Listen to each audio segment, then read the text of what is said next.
CNN10 script, Thursday, May 8th, 2025. Script 116. Checking in on Main Street, April 1st, 2025. Listen and repeat. The latest slew of economic indicators did not paint a very inspiring picture about how the U.S. economy is holding up amid all of this turbulence out of Washington. And these new economic numbers did not sit well with investors on Wall Street, but U.S. stocks are experiencing another bout of turbulence ahead of next week's significant announcements on tariffs. So let me run you through some of the key findings from today's economic reports.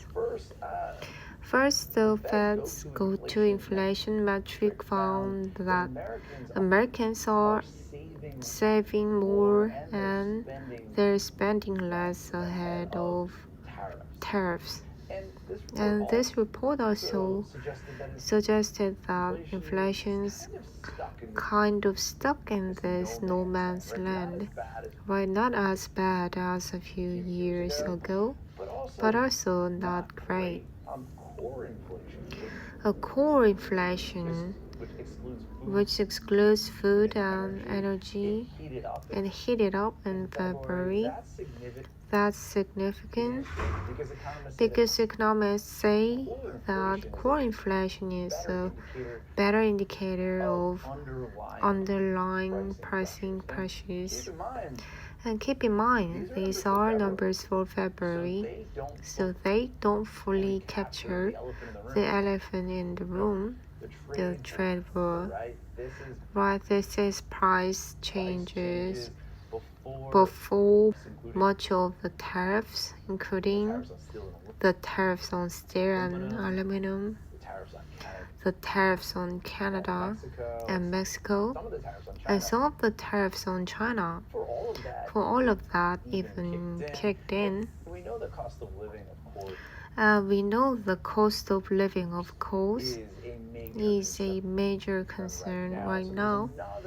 And so there was another disappointing confidence report out. This is from the University of Michigan.